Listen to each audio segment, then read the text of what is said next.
They thought he was just a janitor. He saved $1 billion empire in 48 hours.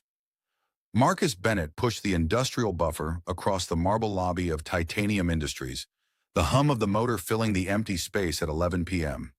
He'd been doing this for 3 years now. Same floors, same routine, same invisibility. 3 years since the scandal that destroyed him. 3 years since his name was dragged through every financial publication in the country. 3 years since anyone in the industry would even look at him. "Still here, Bennett?" The voice cut through the lobby like a knife. Marcus looked up. Julian Vance stood in the entrance. Tailored suit, immaculate. Smile predatory. Marcus's former business partner. The man who'd stolen his hedge fund strategy, framed him for insider trading, and walked away with everything. "Just doing my job, Mr. Vance," Marcus said quietly, killing the buffer's motor. Julian laughed, approaching with calculated arrogance.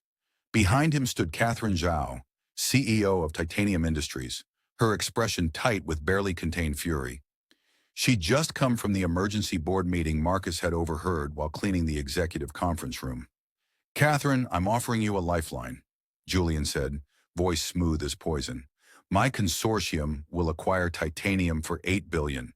That's generous considering your stock will be worthless by Monday when the Nexus merger collapses." "The Nexus deal is solid," Catherine snapped, but Marcus heard the tremor of doubt in her voice. "My team vetted every aspect." "Did they?" Julian's smile widened. "The offer expires Saturday midnight. 48 hours from now. After that, I go hostile, and you lose everything your father built." Catherine's jaw clenched. Her father had founded Titanium 30 years ago. It was legacy, empire, family honor all at once. Julian turned to leave, then paused, noticing Marcus for the first time. His eyes glinted with malicious amusement. "Still pushing a mop, Marcus? How the mighty have fallen." He gestured dismissively. "Perhaps your janitor has insights, Catherine. He used to be somebody, after all, before he went to prison for fraud." The words hung in the air like acid. Catherine's eyes flicked to Marcus with barely disguised contempt. "I didn't go to prison," Marcus said quietly. "Charges were dropped for lack of evidence." "Technicalities," Julian waved his hand. "Everyone knows what you did." He left, footsteps echoing in the vast lobby. Catherine stood there, fury radiating from her. She turned to Marcus and he saw something desperate behind the anger. A woman drowning, grasping for anything. "You," she said, voice sharp. "You used to work in mergers and acquisitions before your spectacular implosion. Julian says the Nexus deal will collapse. You have 10 seconds to tell me if he's lying or if I'm about to lose my company." Marcus looked at her. He thought of his daughter Zoe, 14 years old, brilliant and brave, fighting leukemia in a hospital bed across town. He thought of the experimental treatment she needed, the one insurance wouldn't cover, the one that cost more than he'd make in 10 years of night shifts. This moment was insanity, but it was also the only chance he'd had in 3 years. "Cancel Nexus immediately," Marcus said, voice steady. "Your due diligence missed a contingent liability clause in Section 47B. It's triggered by cross-border asset transfers, which is the entire foundation of the acquisition. The moment you sign Monday, Nexus's creditors can force immediate liquidation of the combined entity. You won't be buying a company. You'll be inheriting a controlled demolition." Catherine's face went white. The contingent liability structure Marcus described was the exact nightmare scenario her chief counsel had warned about 2 months ago, before mysteriously declaring it resolved. Julian's confident smirk when he left. The specific Monday timeline. The precision of his threat. "How could you possibly know that?" Catherine whispered. "I read the summary prospectus your team left in the conference room trash," Marcus said. "The clause structure is textbook predatory acquisition design. I've seen it before. I've stopped it before." Catherine stared at him, and Marcus saw the calculation in her eyes. Desperation versus distrust. Legacy versus pride. "Security," she called out. 2 guards appeared from the shadows. Marcus's heart sank. "Escort Mr. Vance's people out if they return," Catherine said, never breaking eye contact with Marcus. "No one enters this building without my explicit approval." She turned to Marcus. You, with me, now. The elevator ride to the 60th floor penthouse office was suffocating silence. Catherine's reflection in the polished doors showed a woman at war with herself. The doors opened to her sprawling corner office, floor-to-ceiling windows overlooking the city lights. Talk, Catherine commanded. Who are you, really? Marcus Bennett. I ran Apex Strategic Advisors, a boutique M&A consultancy. We specialized in hostile takeover defense and complex acquisition structures.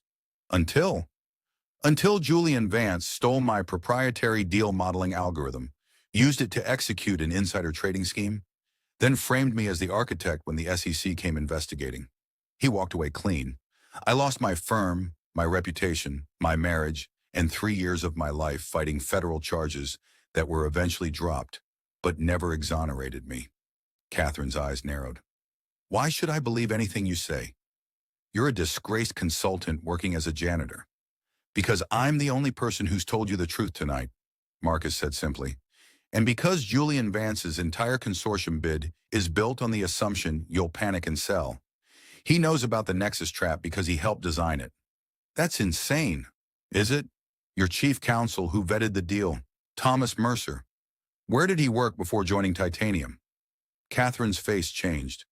Vance Capital Group, but that was 8 years ago. Some loyalties don't expire, Marcus said quietly, especially when they're expensive. Catherine walked to her desk, pulled up her phone, scrolled through emails. Her hand trembled slightly. She found something, read it, and her expression turned to stone. Thomas pushed the Nexus deal harder than anyone, she said slowly. He dismissed every concern. He insisted the timeline was critical. She looked up. If you're right, I'm about to sign away my company to the man who orchestrated its destruction, and the person I trusted most helped him do it. She set down her phone and fixed Marcus with an intense stare. I need proof, hard evidence that Thomas is compromised and that the Nexus deal is a trap. I need to know exactly how Julian plans to destroy me. She paused. You have 48 hours. Same deadline he gave me. I don't have access to anything, Marcus said. I clean floors. Catherine pressed her intercom. Dana, emergency clearance. Marcus Bennett receives alpha-level access to all Titanium networks, files, and facilities. He operates under my direct authority, effective immediately. She looked at Marcus. Now you have access. Do you have the skill? Marcus thought of Zoe, her pale face against hospital pillows, asking him when she could come home. He thought of the experimental CAR-T therapy her oncologist mentioned, the one that could save her life, the one that cost $600,000. Yes, he said, I have the skill. Then here's the deal, Catherine said, voice dropping to something almost vulnerable. You prove Julian set this trap, you show me how to destroy him with it, and you walk away with $2 million and full public exoneration. I'll hold a press conference clearing your name, explaining how you saved Titanium, and making it clear Julian Vance framed you 3 years ago. Marcus's breath caught. $2 million. Zoe's treatment, her future, everything. Why would you do that? He asked. Because I'm in a war, Catherine said. And I just realized the person I thought was my general is actually my enemy. Right now, you're the only soldier I can trust. Within the hour, Marcus sat in a secure data room, 3 monitors alive with Titanium's complete digital infrastructure. Dana, Catherine's assistant, had delivered a laptop with administrative access and a master keycard. Catherine stood by the window, still processing the betrayal. Where do you start? She asked. With the assumption that Thomas Mercer is compromised, Marcus said, fingers already moving across keyboards. He didn't just miss the Nexus trap. He helped build it. That means communication with Julian. Digital trails. Marcus started with Mercer's official company communications. Clean. Too clean. No executive's email was this sanitized unless someone was actively scrubbing it. But people made mistakes. They forgot about metadata, about temporary files, about systems talking to other systems in the background. Marcus pulled up network access logs, filtering for Mercer's credentials across the past 6 months. Thousands of entries. He wrote a quick script to identify anomalies. Access outside business hours, unusual duration patterns, external connections. One jumped out. Every Tuesday at 2:47 a.m. for the past 4 months, Mercer's credentials accessed the server from an external IP address. Not from home, from a commercial proxy service based in Singapore. Marcus traced the connections. The proxy was expensive, enterprise-grade, designed for anonymity. But nothing was perfectly invisible. The payments for the proxy service traced back through 3 shell companies before hitting a Cayman Islands account. The same account structure Julian had used in the scheme that destroyed Marcus 3 years ago. He recognized the pattern like a fingerprint. "He's been feeding Julian everything," Marcus said quietly. "Every board discussion, every strategic decision, every vulnerability, for months." Catherine's reflection in the window was carved stone. "Keep going." Marcus dug deeper into the Nexus acquisition documents, pulling up revision histories, tracking changes, examining every clause and subclause. The contingent liability trap was elegantly designed.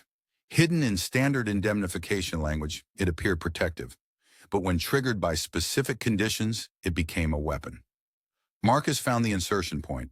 3 months ago, a revision from an external legal consultant added at Thomas Mercer's request. The consultant's firm traced back to another shell company, another Cayman account. Julian's accounts. But this was circumstantial, complex but not conclusive. He needed the smoking gun. Marcus thought about how Julian operated: arrogant, meticulous, obsessive about controlling narratives and maintaining documentation of his victories.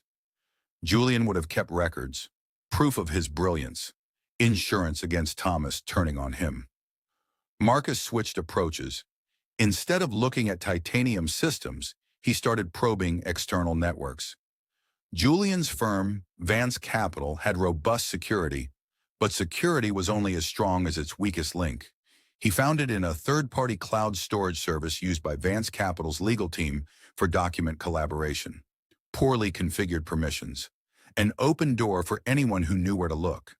Inside, thousands of files, due diligence documents, acquisition models, legal briefs, and a folder labeled Titanium Strategic Project. Marcus's heart hammered as he opened it. Inside were detailed plans spanning 8 months, communications between Julian and Thomas, financial projections showing titanium's forced sale at catastrophic prices, distribution charts showing how titanium's assets would be carved up among Julian's consortium, and videos. 3 of them. Marcus opened the first. Grainy footage showed Thomas Mercer in his home office on a video call. Julian's voice came through clearly. "The Nexus deal closes Monday. You're certain Catherine won't get suspicious?" Thomas's face filled the screen, comfortable, confident. "Catherine trusts me completely. I've been her counsel for 6 years. She sees Nexus as her masterstroke, the move that secures titanium's future. She won't look too closely because I've already assured her everything is perfect." "And the contingent liability clause?" "Buried exactly where you specified. She'll never see it coming. The moment she signs, your consortium can trigger the liquidation provision. Her shareholders will panic, the board will force a sale, and will acquire titanium for pennies on the dollar." Julian's laugh. "Beautiful. And the board?" "I've been poisoning them against her for months. They think she's impulsive, emotional, making risky moves. When this blows up, they'll remove her immediately and beg you to save them." "Your offshore accounts are ready?" "Ready. 20 million upon completion. Small price for you, life-changing for me." Thomas smiled. Catherine's father was a brilliant man. Shame his daughter doesn't have his instincts. The video ended. Marcus sat back, nausea and fury warring in his chest. The betrayal was total, calculated, vicious. He copied everything to encrypted drives, backed it up across multiple secure locations, and slipped a micro SD card into his wallet next to the photo of Zoe he carried everywhere. His phone buzzed. "Zoe's oncologist, Dr. Patterson." Marcus answered, heart in his throat. "Mr. Bennett, I wanted to update you on Zoe's condition." "Is she okay?" "Her fever spiked this evening. We're managing it, but her white cell counts are dropping faster than we'd like. The current treatment protocol isn't working as well as we'd hoped." A pause. "I know we've discussed the CAR-T therapy. If we're going to pursue that option, we need to move quickly. Her window is closing." Marcus closed his eyes. The experimental treatment could save her. but it cost $600,000, and insurance wouldn't cover experimental protocols. How quickly? Marcus asked. We'd need to start the process within the next 2 weeks. After that, she may not be strong enough. 2 weeks. He had 48 hours to earn the money that would save his daughter's life.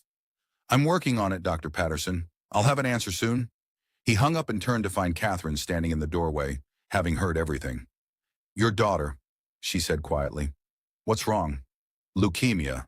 Acute lymphoblastic. She's 14. The standard treatments aren't working.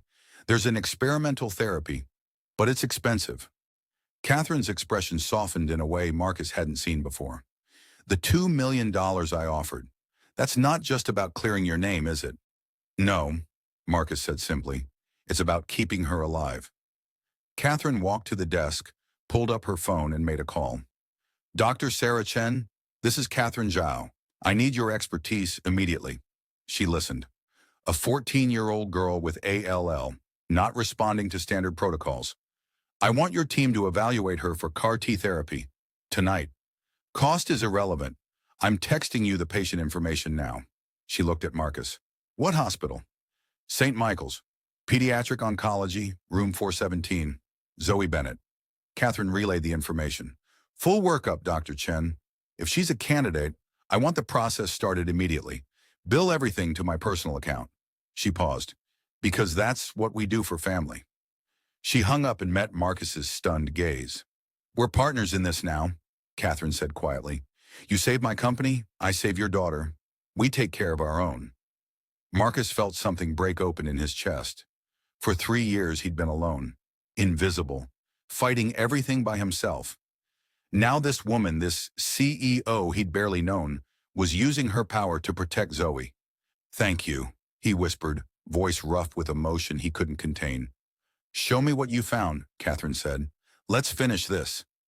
Marcus played the videos, all 3 of them. Catherine watched in silence, her expression moving from shock to devastation to cold, burning rage. When the final video ended, she stood motionless, staring at the blank screen. Thomas sat at my father's deathbed, she finally said, voice barely above a whisper. He held my hand at the funeral. He swore on my father's grave he'd protect the company. She looked at Marcus, eyes blazing. He's been planning this betrayal for months, smiling at me while selling everything my family built. She drank water in one long swallow, composing herself. They set a trap for me, she said. Julian and Thomas expect me to walk into Monday's signing like a lamb to slaughter. A dangerous smile crossed her face. How do we turn their trap into their grave? Marcus leaned forward. Their plan has one critical weakness, arrogance. They think you don't know. They think you'll sign the Nexus deal blind, trigger the contingent liability, and panic when everything collapses. They're not prepared for you to know about the trap before walking into it. So we spring it on them? No. We let them think their plan is working perfectly. We amend the Nexus contract, but not to fix their trap. We add our own, a reciprocal clause buried so deep that Thomas, convinced of his brilliance, won't read carefully. If the contingent liability is triggered under fraudulent circumstances, all Vance Capital holdings used as acquisition collateral are forfeited to Titanium as liquidated damages. Catherine's smile turned predatory. I like it, but Thomas will review any amendments I make. He'll alert Julian. Then we don't use Thomas. Do you have outside counsel? Someone who doesn't know about Nexus? Someone Thomas has an influence? Catherine thought. Regina Walsh. She handled my father's estate. Retired now, but sharp as a razor and intensely loyal to our family. She'd come back for this. She called. The conversation was brief and urgent. She'll be here in an hour, Catherine said. Now we need Thomas to carry his own death warrant without knowing it. We create a crisis, Marcus said, a problem only he can solve, using exactly the solution we want. We make him think it's his idea. They worked through the night, Marcus and Catherine and Regina Walsh, who arrived like an avenging angel at 2 a.m. Together they crafted the reciprocal poison pill, wrapped in dense legal language that looked like standard indemnification. By dawn, they had their weapon. Now they needed Thomas to take the bait. Marcus drafted a false internal memo detailing a plausible but entirely fabricated regulatory issue, an EU banking compliance requirement threatening to delay the Nexus deal's offshore fund transfers. Urgent but solvable with a simple contractual amendment.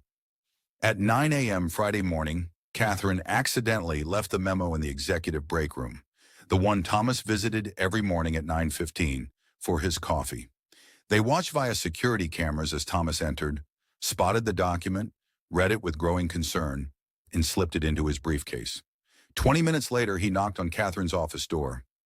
"Catherine, we have a problem with Nexus." The performance began. Catherine feigned shock, panic, threatened to cancel everything. Thomas calmed her with practiced ease. "Panicking is exactly what Vance wants," Thomas said smoothly. "He's probably hoping you'll get cold feet. We need to fix this cleanly and quickly." Regina arrived on cue, reviewing the fake memo with professional concern. "Thomas is right," Regina said. "It's a nasty complication, but fixable. I have standard language that addresses EU compliance requirements." She produced their Trojan horse, the reciprocal poison pill disguised as boilerplate legal protection. Thomas read it, but Marcus watched his eyes. They were skimming, seeing what he wanted to see. A simple solution keeping his plan on schedule. "This looks adequate," Thomas announced. "Clean language, addresses the issue. I'll be meeting Julian for lunch today to finalize coordination. I can present this as a minor housekeeping revision. He'll sign off immediately." He placed the document in his briefcase, sealing his fate. After he left, the room exhaled as one. "It worked," Catherine breathed. Marcus's phone buzzed. "Dr. Chen." "Mr. Bennett, I've evaluated Zoe. She's an excellent candidate for CAR-T therapy. We're starting preparation immediately. The process begins Monday." Relief flooded through Marcus so intensely he had to sit down. Monday, Zoe's treatment would start. She had a chance. "There's more," Dr. Chen continued. "I've reviewed her case thoroughly. With the CAR-T protocol, her prognosis is excellent. Better than 85% remission rate for her specific condition. Mr. Bennett, your daughter's going to be okay." Marcus couldn't speak. Tears he'd held back for months finally broke free. Catherine squeezed his shoulder, understanding without words. They had one more day, one more move, and then they'd both have saved what mattered most. Friday, 1:30 p.m. Marcus sat in Regina's secure office, monitoring the audio feed from Thomas's lunch with Julian at an upscale downtown restaurant. Catherine was in the boardroom, preparing for Monday's signing ceremony, maintaining the illusion that nothing had changed. The audio crackled to life. "The regulatory issue is resolved," Thomas's voice, confident and smooth. "Minor amendment to address EU banking compliance. Completely standard language." Paper rustled as Thomas handed over their poison pill.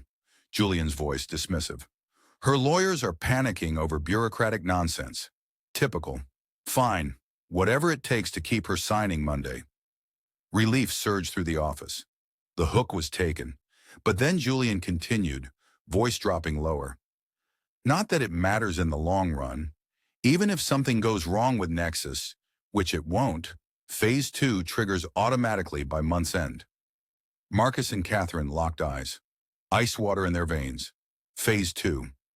A second weapon they didn't know about. "The Nexus trap will destroy her publicly," Thomas said. "Phase 2 will finish her permanently. Two-pronged attack. Brilliant strategy, Julian." The feed captured Julian's satisfied laugh. "Catherine's so focused on Nexus, she's forgotten about the real vulnerability. The offshore convertible bonds her father issued 20 years ago. I've been quietly acquiring them for months. Next week I trigger the conversion clause. Her shareholders get diluted by 40% overnight. I become the largest single shareholder, and the board has no choice but to accept my takeover. Legal, clean, irreversible." Marcus's mind raced. Convertible bonds with hidden conversion clauses. A ticking time bomb planted decades ago, now weaponized. Thomas chuckled. "She'll be destroyed twice. The Nexus collapse ruins her reputation. The bond conversion steals her company. Even if she somehow survives the first attack, the second will finish her." The feed ended. Silence filled the office. They'd won one battle, but the war had just expanded. "Convertible bonds," Catherine said quietly, face pale. My father issued them during the 2008 crisis to keep the company afloat. I inherited them in the estate transition, but I've never exercised oversight. They've just been sitting in an offshore trust managed by—" She stopped, realization hitting like a physical blow. "Managed by Thomas," she finished. "He's had control of the trust for 6 years. He's been selling my family's bonds to Julian, positioning him to steal the company legally." "How many bonds did your father issue?" Marcus asked. Catherine pulled up financial records.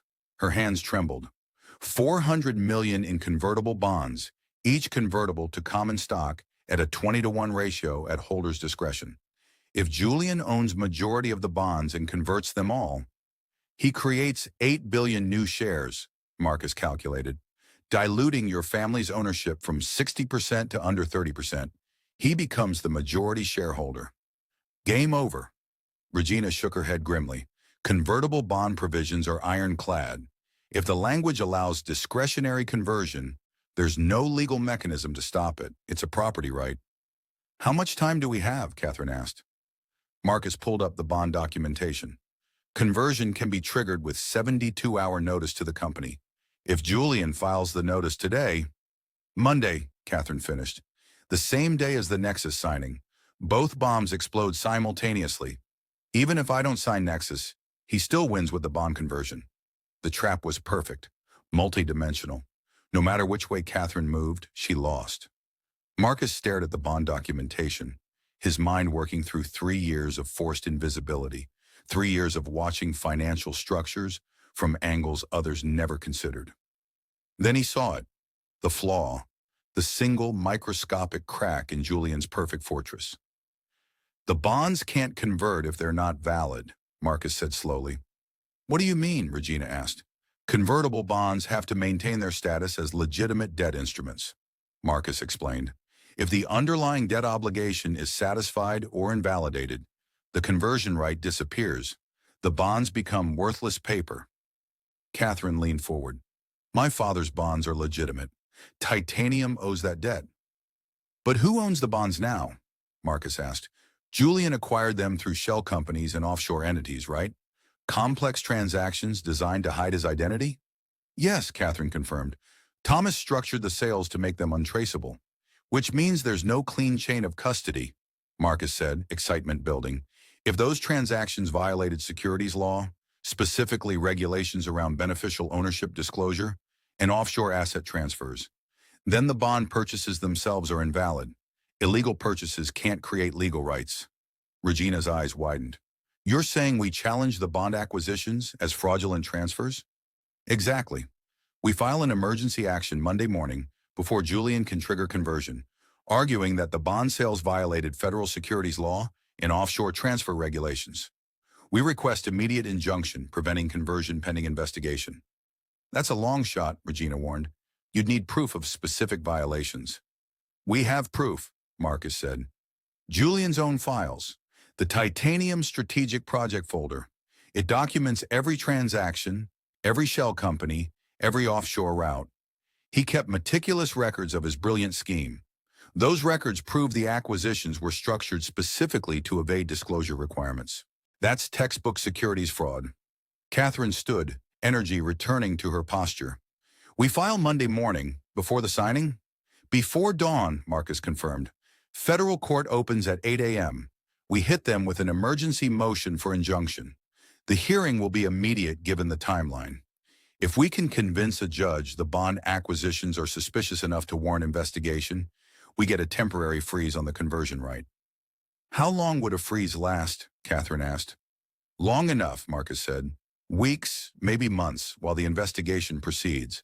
Meanwhile, our reciprocal poison pill destroys Julian's Nexus trap. He loses both weapons simultaneously." Regina was already pulling up filing templates. "This is aggressive. We're essentially accusing Julian Vance of federal securities fraud. He'll fight back with everything he has." "Let him," Catherine said, voice hard as steel. "I'm done being the target. Time to go on offense." They worked through Friday night, crafting the legal filing. Marcus documented every transaction, every shell company, every suspicious transfer. The evidence was overwhelming. Julian had been so confident, so meticulous in his record-keeping, that he'd created a perfect trail of his own crimes. By Saturday morning, they had a 90-page emergency motion, supported by exhibits that would take federal prosecutors years to unpack. "We file Monday at 8 a.m., Regina confirmed. "I'll handle the court appearance personally. Federal Judge Morrison is on duty Monday morning. She's sharp and has no patience for securities fraud." Marcus's phone buzzed. Zoe calling via video. Her face appeared on screen, pale but smiling. Behind her, medical equipment blinked and hummed. "Hey, Daddy, Dr. Chen says I start my new treatment Monday. She says it's going to work." Marcus felt his throat tighten. "It is, sweetheart. It's going to work perfectly. When are you coming to visit?" "Soon, Zoe. I have to finish a project first, but Monday evening I'll be there. I promise." "Okay, I love you, Daddy." "I love you too, sweet pea. More than anything in the world." He hung up and found Catherine watching him with soft eyes. "Monday evening," she said, "after we've destroyed Julian and saved your daughter. You'll be there for her not as a janitor hiding from his past, but as Marcus Bennett, the man who saved a billion-dollar empire and earned his daughter's future." Marcus nodded, not trusting his voice. They spent Saturday in the office, fortifying their position, preparing for every counterattack Julian might launch. Marcus barely slept, running scenarios, checking calculations, ensuring every detail was perfect. Sunday morning, Catherine's phone rang. Thomas Mercer. "Catherine, good news. Julian has confirmed everything is set for Monday. The Nexus signing is scheduled for 2 p.m. I've reviewed all the final documents. Everything is in order. This is going to be an incredible moment for Titanium." Catherine's voice was perfectly steady. "Thank you, Thomas. I appreciate your diligence. See you Monday." She hung up and looked at Marcus. "He has no idea." "Neither does Julian," Marcus said. "They think they've won. They're celebrating while we load the guns." Monday morning arrived cold and clear. At 7:45 a.m., Regina Walsh walked into the federal courthouse in downtown Manhattan, carrying the emergency motion that would detonate Julian Vance's entire empire. At 8:02 a.m., the motion was filed. Emergency hearing scheduled for 10 a.m. At 8:15 a.m., Julian Vance's attorneys received notification. Marcus imagined the chaos erupting in Julian's office as lawyers scrambled to understand what was happening. At 10 a.m., Regina stood before Judge Morrison, presenting evidence of systematic securities fraud, offshore manipulation, and fraudulent bond acquisitions spanning months. Julian's attorneys argued vigorously, but the evidence was overwhelming. Julian's own meticulous documentation buried him. At 11:30 a.m., Judge Morrison issued her ruling from the bench. The evidence presented raises substantial questions regarding the legitimacy of these bond acquisitions. I am granting a temporary injunction preventing any conversion of the convertible bonds pending a full investigation by the Securities and Exchange Commission. Additionally, I am freezing all offshore accounts associated with these transactions pending resolution. The gavel struck. Julian's second weapon was disarmed. Marcus received the text from Regina at 11:34 a.m. "We won. Full injunction. Bonds frozen. He's destroyed." At 2 p.m., the Titanium Industries boardroom was silent tension. Sunlight streamed through floor-to-ceiling windows, illuminating the mahogany table where Catherine sat, flanked by Regina. Across from them sat Julian Vance and Thomas Mercer. Julian's usual arrogance was strained. The morning's court defeat had shaken him, but he still believed he had the Nexus trap. One weapon remained. Thomas looked nervous. Something was wrong, but he couldn't identify what. "Let's begin," Thomas said, trying to maintain control. "The Nexus acquisition documents are final. Catherine, if you'll sign here, we can complete this historic transaction." Catherine picked up the pen, her hand steady. She looked at Julian, and her eyes held cold fire. "Before I sign, Julian, I want to show you something." She nodded to Regina, who pressed a button. The massive screen behind them flickered to life. Thomas Mercer's face appeared, sitting in his home office, speaking to Julian via video call. "The Nexus deal closes Monday. You're certain Catherine won't get suspicious?" Julian's face drained of color. Thomas made a strangled sound. The video played in its entirety. Every word of the conspiracy, every detail of the betrayal. 3 videos, each more damning than the last. When the final video ended, silence filled the boardroom like a physical presence. Catherine stood, her voice cutting through the quiet like a blade. You set a trap for me, Julian. You and Thomas spent months engineering my destruction. You were brilliant, thorough, meticulous. You thought of everything. She smiled, cold and predatory. Except the janitor. Julian's eyes found Marcus, who stood quietly near the back of the room. Recognition finally dawned. You, Julian breathed, face contorting with rage and disbelief. Marcus Bennett, you're supposed to be finished, destroyed. I was, Marcus said quietly. For 3 years, I was exactly what you made me. Invisible, broken, nothing. He stepped forward. Turns out, being invisible has advantages. People don't guard their secrets around someone they don't see. This is fabrication, Julian sputtered. Illegal surveillance. Manufactured evidence. It's your own files, Julian, Catherine interrupted. Your own documentation, your own video calls, your own meticulous records of your brilliant strategy. You kept everything because you're obsessed with documenting your victories. Turns out, documentation works both ways. She turned to Thomas, who sat frozen, face ashen. You, Catherine said, voice dropping to something painful and raw. You sat at my father's deathbed. You promised him you'd protect his legacy. You promised me. Thomas said nothing. There was nothing to say. Security, Catherine called. The doors opened. Federal agents entered, badges displayed. Thomas Mercer, you're under arrest for securities fraud, conspiracy, and violation of fiduciary duty. Julian Vance, you're under arrest for securities fraud, wire fraud, and criminal conspiracy. The arrests were swift, professional, final. As they led Julian past Marcus, Julian hissed, "You'll never work in this industry again, Bennett. I'll make sure of it." Marcus looked at him calmly. "I already don't work in this industry, Julian. I push a mop, remember? At least I did until I saved $1 billion empire in 48 hours. Pretty good for a janitor." Julian was escorted out, rage and defeat warring on his face. When the room cleared, Catherine turned to Marcus. "It's done," she said quietly. "They're finished. Titanium is safe. Your name is clear." Marcus felt the weight of 3 years lift from his shoulders. But only one thing mattered. "Zoe's treatment," he said. "Starts in 2 hours," Catherine confirmed. "Dr. Chen's team is ready. Everything is prepared. Your daughter is going to survive, Marcus, and you're going to be there with her, not as a man hiding from his past, but as a hero who fought for his future." She handed him an envelope. "Your contract as Vice President of Risk Strategy. Salary, benefits, stock options, and a $2 million signing bonus wired to your account this morning, plus full public exoneration. I'm holding a press conference tomorrow explaining how Marcus Bennett, brilliant financial strategist, went undercover in my company to expose a massive fraud conspiracy and save Titanium Industries." Marcus opened the envelope with shaking hands. The contract was real. The numbers were real. Zoe's future was real. "I don't know what to say," he whispered. "Say you'll stay," Catherine said. "Say you'll help me rebuild this company the right way. Say we're partners, not just for 48 hours, but for the long haul." Marcus looked at her, this powerful woman who had gambled everything on the word of a janitor, who had protected his daughter, who had fought beside him when the world said he was worthless. "Partners?" he agreed.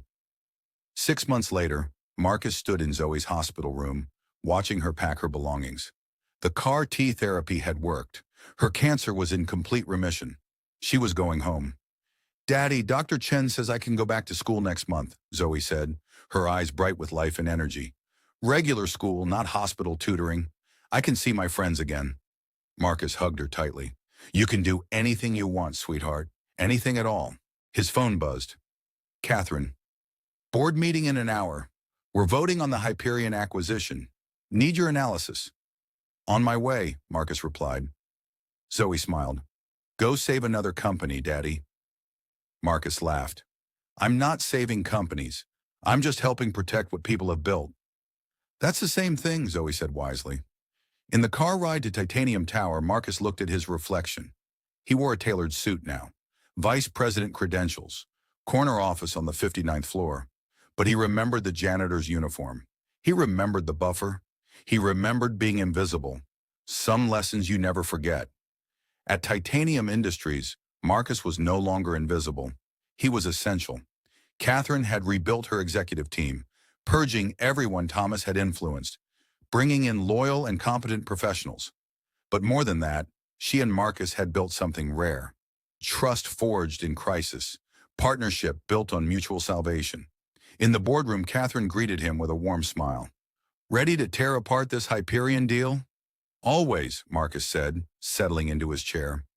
As the meeting began, Marcus caught sight of the maintenance staff cleaning the executive floor windows outside the boardroom. One of them, a young woman, worked with quiet efficiency, invisible to everyone in the meeting except Marcus. He made a mental note. Talk to her later. Ask her story. You never knew what genius might be hiding in plain sight. Sometimes the most valuable assets aren't on any balance sheet. They're the hidden talents we overlook, the quiet integrity we dismiss, the courage to listen when a voice speaks truth from the shadows. Sometimes the person you underestimate is the one who saves everything, and sometimes the janitor is exactly the hero you need. The end.